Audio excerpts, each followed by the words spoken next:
Praise Lord. നിങ്ങളുടെ feedback ഞാൻ കേട്ടുകൊണ്ടിരിക്കുകയായിരുന്നു. വളരെ സന്തോഷം. ഞാൻ പലയിടത്തും ഞങ്ങൾ ഈ പഠിപ്പിച്ച് അങ്ങ് പോവും. പക്ഷെ അത് എങ്ങനെയാണ് പഠിച്ചെടുക്കുന്നത്, എന്തു മനസ്സിലായി, പലപ്പോഴും ഇൻട്രാക്ഷനുള്ള ചോദ്യോത്തരവേള എനിക്ക് വളരെ ഇഷ്ടമുള്ളൊരു കാര്യമാണ്. സാധാരണ ഞാനത് പ്രോത്സാഹിപ്പിക്കാറുണ്ട്. ഇന്നലെയൊന്നും അത് പറ്റിയില്ല. എനിക്കത് ചിലർക്ക് ഈ ചോദ്യോത്തരമുള്ള പേടിയാണ്. എന്തെങ്കിലുമൊക്കെ വേറെ കുരുക്ക് ചോദിച്ചാൽ പിന്നെ നമ്മൾ പെട്ടുപോകും, ഇവിടെ നിന്ന് ഊരി പോകാൻ പറ്റത്തില്ല. ഇതൊക്കെയാണ് പല പാസ്റ്റർമാരും പറഞ്ഞു. ഞാൻ പറഞ്ഞല്ല, ഞാൻ എന്ത് പഠിപ്പിച്ചാലും 10 മിനിറ്റ് സമയം തന്ന് എന്തെങ്കിലും അതിനെപ്പറ്റി ചോദിക്കാം. അതിനെല്ലാത്തിനും ഉത്തരം ഉണ്ടോ എന്നില്ലപ്പോൾ എനിക്കറിയത്തില്ല. പക്ഷേ അറ്റ്ലീസ്റ്റ് നമ്മൾക്ക് ഒരുമിച്ചൊന്ന് ചിന്തിക്കാം, പഠിക്കാം എന്ന് പ്രോത്സാഹിപ്പിക്കുന്നൊരു കൂട്ടത്തിലാണ് ഞാൻ. കാര്യം അപ്പോസ്തലിക സഭയിലെ ശുശ്രൂഷകൾക്ക് തീർച്ചയായിട്ടും ഒരു കാര്യം ഓർക്കണം. പ്രത്യേകിച്ച് എനിക്ക് ഏറ്റവും സന്തോഷം തോന്നുന്നൊരു കാര്യം, ഈ സ്കൂളിന്, ക്ലാസ്സിന് നിങ്ങളുടെ ദേവദാസൻ കൊടുത്ത പേര് സ്കൂൾ ഓഫ് അപ്പസ്റ്റോളിക് മിനിസ്ട്രി. അതായത് അപ്പോസ്തലിക ശുശ്രൂഷകൾ എന്താണ്, അല്ലെങ്കിൽ അപ്പോസ്തലിക ശുശ്രൂഷയിലേക്ക് നിങ്ങളെ പരിശീലിപ്പിക്കുന്ന ഒരു പരിശീലന കേന്ദ്രം അല്ലേ. അപ്പം എന്താണ് ഈ അപ്പോസ്തലിക ശുശ്രൂഷ? നമ്മൾ ഒത്തിരി പറഞ്ഞു കേൾക്കുന്നുണ്ട്. എന്താണ് ഈ അപ്പോസ്തലിക് മിനിസ്ട്രി എന്ന് പറയുന്നത്? എന്താണ്? പണ്ട് പെന്തക്കോസ്ത് ശുശ്രൂഷ എന്ന് പറയും, കരിസ്മാറ്റിക് ശുശ്രൂഷ എന്ന് പറയും, ദൈവ ശുശ്രൂഷ എന്ന് പറയും. അപ്പോൾ ഇതിൽ നിന്ന് വ്യത്യസ്തമായിട്ട് ഇതെന്താ ഈ അപ്പോസ്തലിക ശുശ്രൂഷ എന്ന് പറയും? എന്താണ് വ്യത്യാസം? ഞാനൊരു കാര്യം പറയട്ടെ. പുതിയ നിയമസഭ, ചിലർ പറയാറുണ്ട് പെന്തക്കോസ്ത് സഭ. പെന്തക്കോസ്ത് ഒരു സഭയുടെ പേരല്ല. പെന്തക്കോസ്ത് ഒരു നാള്, 50-ാം ദിവസം. യഹൂദന്മാർക്ക് പല പെരുന്നാളുകളുണ്ടായിരുന്നാൽ ഒരു പെരുന്നാൾ പെസഹ കഴിഞ്ഞ് കൃത്യം 50-ാം ദിവസം അടുത്ത പെരുന്നാൾ. അങ്ങനെ ആ പെരുന്നാൾ ദിവസമാണ് യെരുശലേം ദേവാലയത്തിന് ചുറ്റും ഈ പറഞ്ഞ പോലെ 10,000 അവിടെ കൂടി ആ പെരുന്നാൾ അടിച്ചു പൊളിച്ച് ആഘോഷിച്ചുകൊണ്ടിരിക്കുമ്പോഴാണ് ഇതൊന്നും അറിയാതെ ഇപ്പുറത്ത് ഒരു വീടിൻ്റെ മുകളിലത്തെ നിലയിൽ ഒരു 120 പേര്, യേശുവിൻ്റെ അമ്മ മറിയ ഉൾപ്പെടെ അപ്പോസ്തലന്മാർ ഒരുത്തം പോയി തൂങ്ങി. ബാക്കി 11 പേരുണ്ട്. ഒരാളെ കൂടി ചീട്ടിട്ടെടുത്തു, 12 പേരെ ആക്കി. വീണ്ടും ആ ക്ലോസ് സർക്കിളിൽപ്പെട്ടൊരു 120 പേര് അവരവിടെ ആ വീട്ടിൽ കാത്തിരുന്നതിന് കാരണം യേശു ഒരു കാര്യം പറഞ്ഞിട്ട് പോയി സ്വർഗ്ഗാരോഹണം ചെയ്തതിന് മുമ്പ്. ഇവിടം വിട്ട് പോകരുതേ, ഇവിടെ കാത്തിരിക്കണേ. കാര്യം ഞാൻ പിതാവിനോട് പോയി ചോദിച്ചിട്ട് പരിശുദ്ധാത്മാവിനെ നിങ്ങൾക്ക് അയച്ചു തരും. ആ പരിശുദ്ധാത്മാ നിങ്ങളുടെ മേൽ വരുമ്പോൾ നിങ്ങൾക്ക് ശക്തി ലഭിക്കും. എന്നിട്ട് എന്ത് ചെയ്യും? നിങ്ങളെൻ്റെ സാക്ഷികളാകും. അപ്പോസ്തലപ്രവൃത്തികൾ 1-ാം വാക്യമാണ്. അപ്പം ആ കൽപ്പന അവർക്ക് കൊടുത്തിട്ട് പോയത് കാരണം അവർ യേശു മുകളിലോട്ട് പോയി. ഇവരിങ്ങനെ മുകളിലോട്ട് നോക്കി, ആ മേഘം വന്നിങ്ങനെ അങ്ങ് മൂടി. വാടേ നമുക്ക് നമ്മുടെ വഴിക്ക് പോകാൻ ഇനി പറഞ്ഞാൽ അവർ 4 വഴിക്ക് പോയി. അതുപോലെ ശിഷ്യന്മാരും ആ ഒലിവുമലയിൽ ചെന്ന് മുകളിലോട്ട് ഇങ്ങനെ നോക്കി. എന്നിട്ട് പൊട്ടുപോലെ യേശു അങ്ങ് മറിഞ്ഞൊരു മേഘം വന്ന് അങ്ങ് മൂടി അല്ലേ. അത് കഴിഞ്ഞപ്പോഴത്തേക്ക് എല്ലാം കൂടെ പറയും, നമുക്ക് പോകാം. പക്ഷെ അവർക്ക് എങ്ങോട്ട് പോകണമെന്ന് അറിയാമായിരുന്നു. എങ്ങോട്ട് പോകണമായിരുന്നു? പോയി കാത്തിരിക്കണം. തങ്ങളുടെ വഴിക്ക് പോകാൻ പറ്റത്തില്ല. കാര്യം യേശു പറഞ്ഞിട്ട് പോയിരിക്കുന്നു, നിങ്ങൾ കാത്തിരിക്കണം, പരിശുദ്ധാത്മാവിനെ അയക്കും. അപ്പോൾ പരിശുദ്ധാത്മാവ് എങ്ങനെയാണെന്നോ ആരാണെന്നോ എന്താണെന്നോ ഒന്നും അവർക്ക് വലിയ പിടിയില്ല. പക്ഷെ അറിയാം, പരിശുദ്ധാത്മാവ് പിതാവിനോട് ചോദിച്ച് യേശു അയച്ചു തരാൻ പോകുന്നു. ആ പരിശുദ്ധാത്മാവ് വരുമ്പോൾ നമുക്ക് ശക്തി ലഭിക്കും. എന്നിട്ട് നമ്മൾ എന്ത് ചെയ്യും? സാക്ഷികളാകും എന്നുള്ള ആ ഒരു വലിയ പ്രതീക്ഷയിൽ അവർ വളരെ താല്പര്യത്തോടെ അവർ പരിശുദ്ധാത്മാവിനായി കാത്ത് പ്രാർത്ഥിച്ചും കൊണ്ടും മറ്റിരുന്നു. അങ്ങനെ ഇരുന്നപ്പോഴാണ് കൃത്യം ഈ 50-ാം ദിവസം, പെരുന്നാൾ ദിവസം, അപ്പുറത്ത് യെരുശലേം പള്ളി വലിയ പെരുന്നാൾ നടക്കുമ്പം ഇപ്പുറത്തുണ്ടാ കൊടിയ മുഴക്കം പോലൊരു മുഴക്കം അല്ലേ. അപ്പോൾ അവിടെ വലിയ സൗണ്ട് കേട്ടെന്ന്, അവിടെ വലിയ ഓഡിയോ എഫക്റ്റ് ഒന്നും ഇല്ലായിരുന്നു. മുഴക്കം പോലെ എന്നേ ഉള്ളൂ, കൊടിയ കാറ്റടിച്ചതുപോലെ അല്ല, വലിയൊരു മുഴക്കം കേട്ടു. അടുത്തത് എന്താണ്? അഗ്നി നാവ് പോലെ ഏതാണ്ട് ഇങ്ങനെ പിളർന്നൊരു സാധനം വന്ന്, ഒരു തീജ്വാല പോലെ ഏതാണ്ട് ഇങ്ങനെ വന്ന് ഓരോരുത്തരുടെ മേൽ പതിക്കുന്നത് കണ്ടു. അപ്പോൾ അതൊരു വീഡിയോ എഫക്റ്റാണ്. അപ്പോൾ അവിടെ ഒരു ഓഡിയോ വീഡിയോ എഫക്റ്റ് ഉണ്ടായിരുന്നു. ഒന്ന് ഒരു ശബ്ദം പോലെ കേട്ടു, 2 ഒരു സംഗതി കണ്ടു. പക്ഷേ അവിടെ പ്രശ്നം, അവിടെ കാറ്റടിച്ചതും തീ വന്നതും അല്ല അവിടെ വിഷയം. അവിടെ വിഷയം എഴുതിയിട്ടുണ്ട്, പരിശുദ്ധാത്മാവിനാൽ അവരെല്ലാവരും നിറഞ്ഞു. അതാണ് അവിടെ വിഷയം. ഇന്ന് പലപ്പോഴും പരിശുദ്ധാത്മാവിനാൽ നിറഞ്ഞു എന്നുള്ളതല്ല നമുക്ക് പ്രാധാന്യം, നമുക്ക് ആ തീയാ പ്രധാനം. ചിലപ്പോൾ ഈ പറഞ്ഞ പോലെ ആ കാറ്റടിക്കുമ്പോൾ ഉള്ളൊരു വലിയ മുഴക്കമുണ്ടല്ലോ, ഒരു വലിയൊരു ശബ്ദവും ഓളവും ബഹളവും എല്ലാം, അതാണ് നമ്മുടെ പ്രശ്നം. ഞാൻ പറയട്ടെ, അവിടുത്തെ കീ എന്ന് പറയുന്നത് they all were filled by the Holy Spirit. അവരെല്ലാവരും പരിശുദ്ധാത്മാവിനാൽ നിറഞ്ഞു. അതാണ് അവിടുത്തെ പ്രധാനപ്പെട്ട സംഗതി. അടുത്തത്, നിറയുന്നത് എപ്പോഴും കവിയും. അവിടെ പരിശുദ്ധാത്മാവിൽ നിറഞ്ഞപ്പോൾ അവരെന്ത് ചെയ്തു? കവിഞ്ഞു. എങ്ങനെ കവിഞ്ഞു? അന്യഭാഷകളിൽ ആത്മാവ് അവർക്ക് ഉച്ചാരണം നൽകിയതുപോലെ അവരെല്ലാവരും വായെടുത്ത് എന്ത് ചെയ്തു? സംസാരിച്ചു. അപ്പോൾ അകത്ത് ഒരു അനുഭവം ഉണ്ടായപ്പോൾ അത് പുറത്തേക്ക് കാണപ്പെട്ടു, അല്ലെങ്കിൽ അത് പുറത്തേക്ക് ഒഴുകി വന്നു. അല്ലെങ്കിൽ വേറൊരു വാക്കിൽ പറഞ്ഞാൽ അവർ നിറഞ്ഞു എന്നുള്ളതിൻ്റെ ഒരു പ്രത്യക്ഷമായ ഒരു അടയാളം. നല്ലോണം ഓർക്കണം. It's A scriptural evidence. ഞാനെപ്പോഴും പറയാറുണ്ട്, ഈ പ്രത്യക്ഷമായ അടയാളം അന്യഭാഷയേ ഉള്ളൂ എന്നൊക്കെ പറഞ്ഞത് വലിയൊരു വിവാദമാണ് അല്ലേ. ഇന്ന് സഭകൾ തമ്മിൽ ഇതിൻ്റെ പേര് എന്തുമാത്രം ഭിന്നിപ്പ് ലോകമെമ്പാടും ഉണ്ടായിട്ടുണ്ടെന്നുള്ളത് നമുക്കറിയാം. പക്ഷേ എന്നെ സംബന്ധിച്ചോളം എൻ്റെ അടുത്ത് ആരെയും തർക്കത്തിന് വന്ന് ഞാൻ പറയും, ലുക്ക്, എനിക്ക് അതൊന്നും പ്രത്യക്ഷമോ അതൊന്നും പരോക്ഷമോ എന്ന് എനിക്കറിയത്തില്ല. എനിക്ക് ഒറ്റ കാര്യം അറിയാം, it is A scriptural evidence. നിങ്ങൾ അങ്ങനെ പറഞ്ഞ് രക്ഷോട്ടോണം. കാരണം അതാ സേഫ്. കാര്യം എന്താണെന്ന് പറഞ്ഞാൽ വചനത്തിൽ അതാ കാണുന്ന സഹോദര, അതങ്ങ് പറഞ്ഞേക്കണം. എളുപ്പമുണ്ടേ. ഇന്ന് നമ്മൾ ഈ വെറുതെ ആവശ്യമില്ലാത്ത ആ തിയോളജി ഇങ്ങനെ പറയുന്നു, ആ ദേവദാസൻ ഇങ്ങനെ പറഞ്ഞു, ആ സഭ ഇങ്ങനെ പഠിപ്പിക്കുന്നു, അതൊന്നും നമുക്കറിയണ്ട.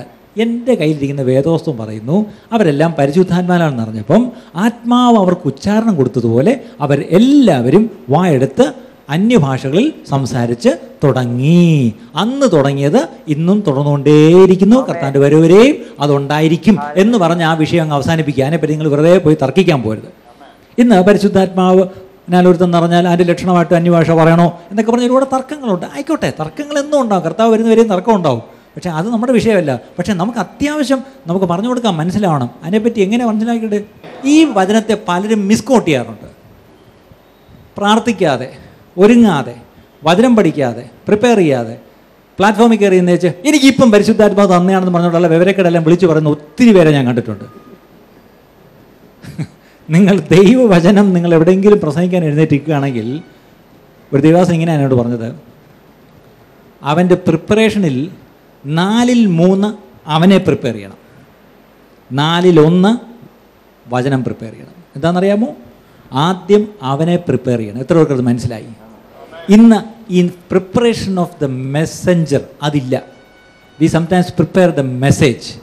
അവിടെ എന്ത് പറ്റുന്നു? It just becomes a message. അത്രയേ ഉള്ളൂ. അതൊരു ട്രാൻസ്ഫോർമേഷൻ, ഒരു രൂപാന്തരം ആരിലും വരുത്തുന്നില്ല. കാര്യം ഈ മെസ്സഞ്ചർ ഒരിക്കലും എന്തായിട്ടില്ല, ട്രാൻസ്ഫോംഡ് ആയില്ല.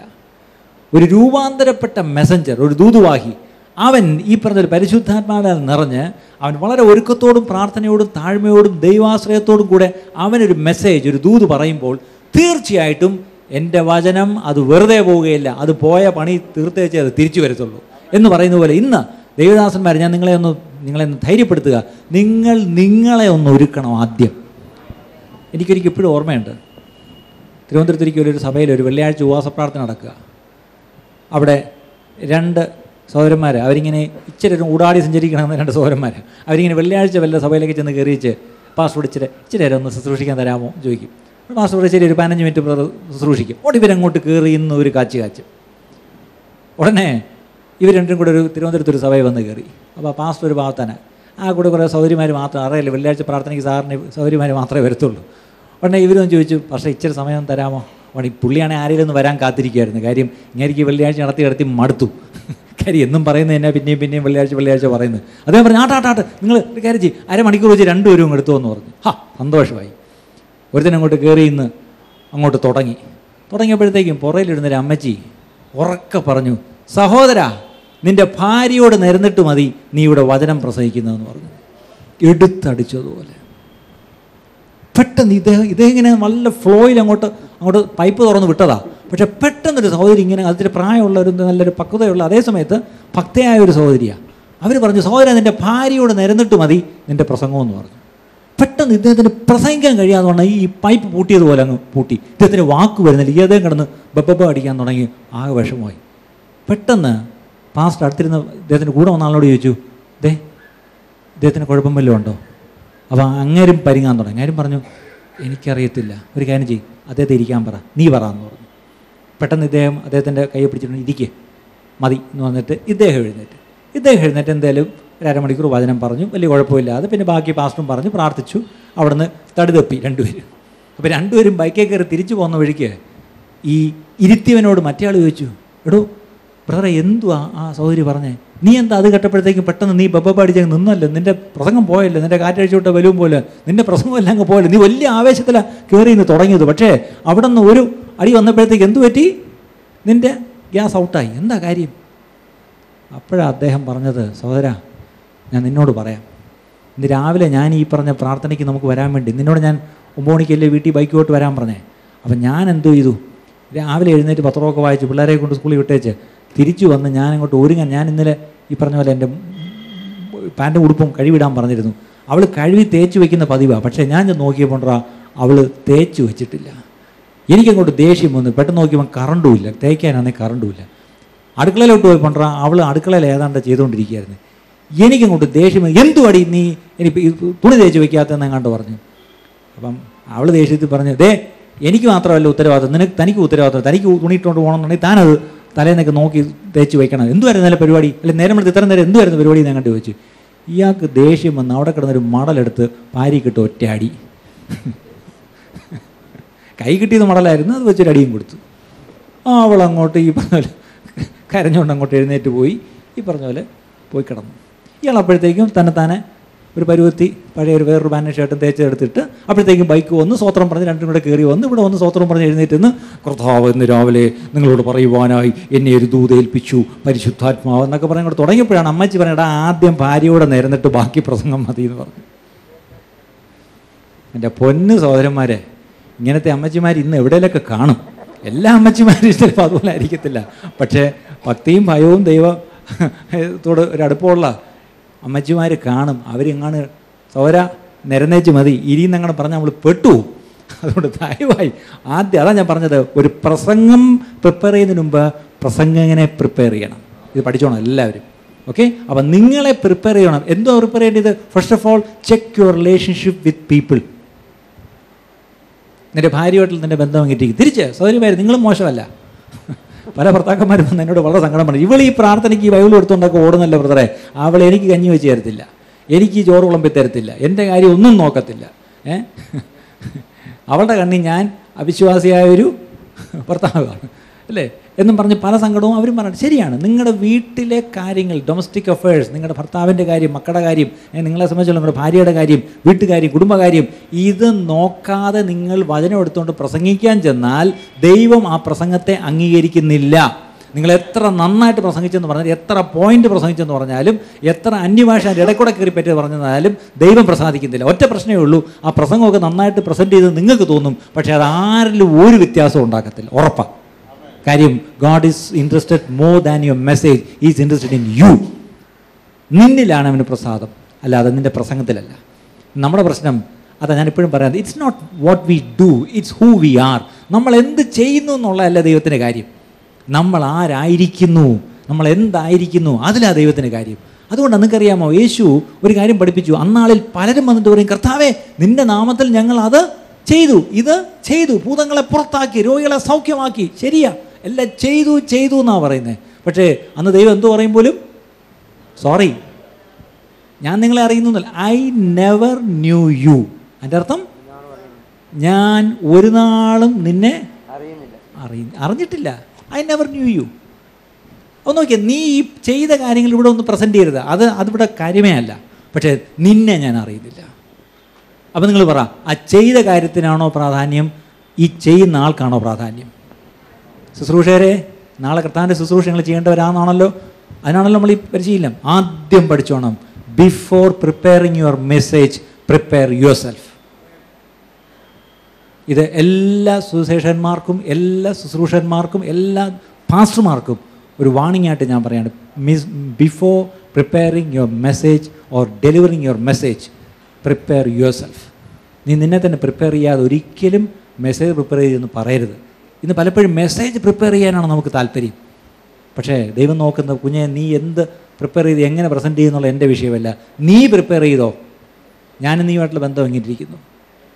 ഞാൻ ഇടയ്ക്കിടയ്ക്ക് ഇങ്ങനെ ചില കഥകൾ പറഞ്ഞു പോകും. അത് തീർച്ചയായിട്ടും എനിക്കറിയാം, നിങ്ങളുടെ ഉള്ളിൽ അത് തട്ടി നിൽക്കും. ബാക്കിയെല്ലാം ചിലപ്പോൾ അങ്ങ് പോവും. പക്ഷേ ഞാൻ ഈ പറഞ്ഞ ചില കഥകളും നിൽക്കും. പലപ്പോഴും എന്നോട് പലരും പറയാറുണ്ട്, പക്ഷേ അന്ന് പറഞ്ഞപ്പോൾ ഒരു കഥ പറഞ്ഞില്ലയോ, അത് എന്നെ ഒത്തിരി ടച്ച് ചെയ്തു. ഒരിക്കൽ ഒരു ദേവദാസൻ, അദ്ദേഹം ഇന്ന് ജീവിച്ചിരിപ്പില്ല, അദ്ദേഹത്തിൻ്റെ പേര് ഞാൻ പറഞ്ഞേക്കാം, നിങ്ങളാരും ഒഫൻഡഡ് ആവത്തില്ലായിരിക്കും. DGS ദിനകരൻ.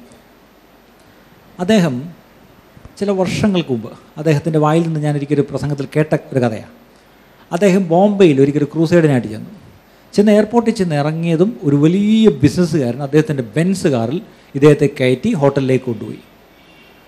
എന്നിട്ട് പറഞ്ഞു, ബ്രദറെ എന്നെ ഓർമ്മയുണ്ടെന്ന് അറിയത്തില്ല, ഞാൻ പണ്ട് ബ്രദറിൻ്റെയൊക്കെ മീറ്റിംഗ് തമിഴ്നാട്ടിലൊക്കെ ഞാൻ കേട്ടിട്ടുണ്ട്, ഞാനിപ്പോൾ ഈ ബോംബെയിൽ ഒരു ബിസിനസ്സൊക്കെ ആയിട്ട് ഇങ്ങനെ ഞാൻ കഴിഞ്ഞു കൂടുന്നു.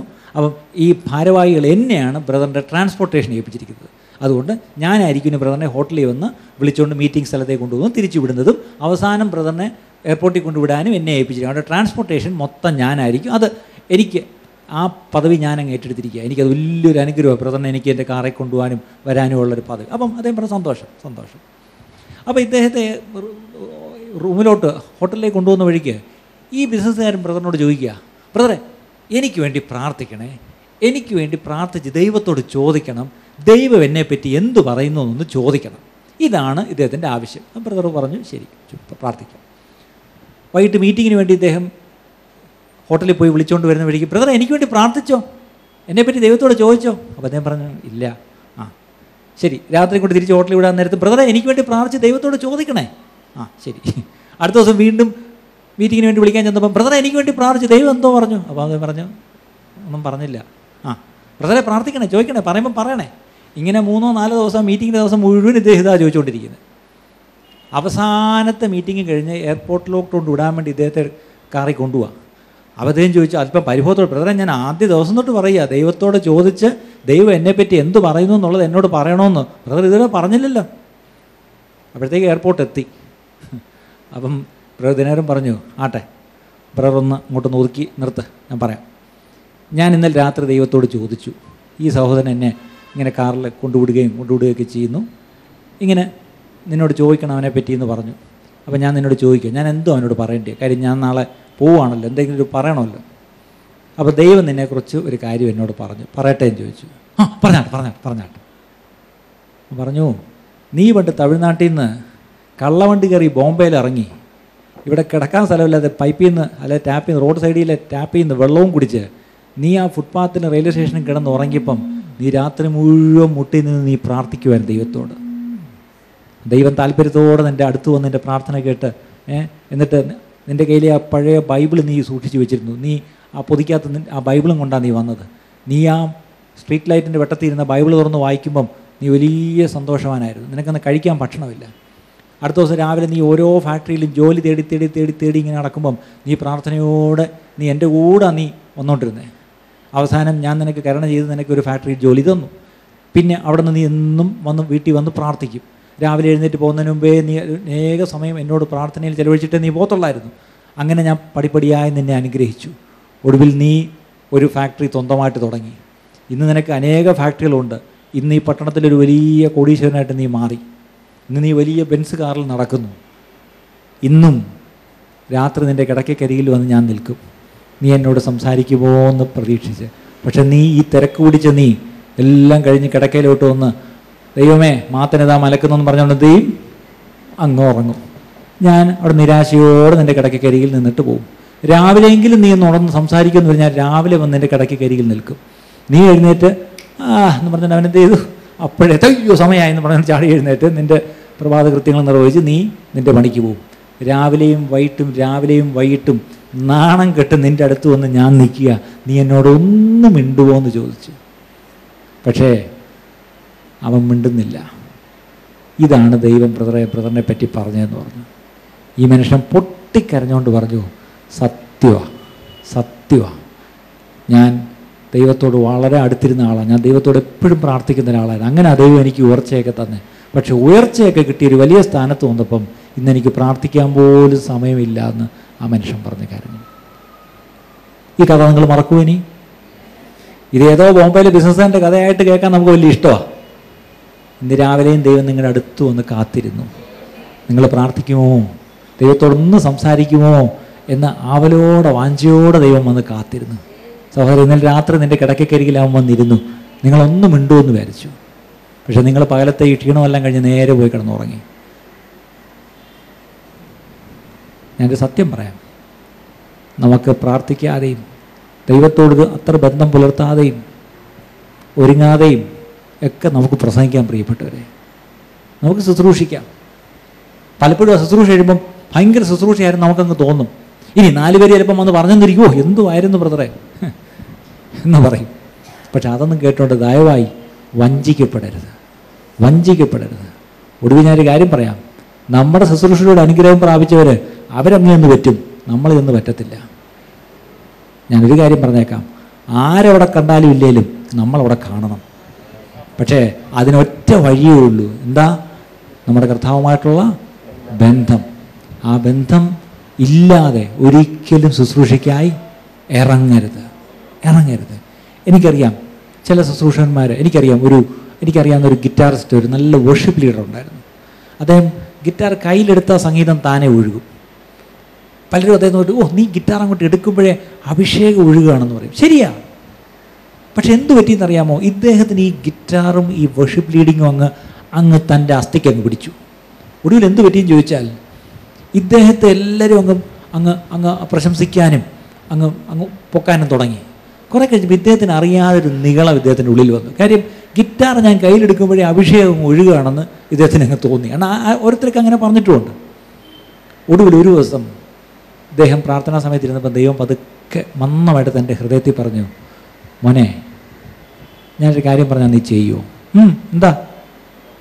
നീ കുറച്ച് നാളത്തേക്ക് ഗിറ്റാർ തുടരുത്. നീ ഗിറ്റാർ തുടരുത്. ഗിറ്റാറിലാണ് അഭിഷേകം. ഞാൻ ഗിറ്റാർ എടുത്തില്ലെങ്കിൽ പിന്നെ അഭിഷേകം പോയില്ലേ. എൻ്റെ സമയം പിന്നെ അഭിഷേകമില്ല.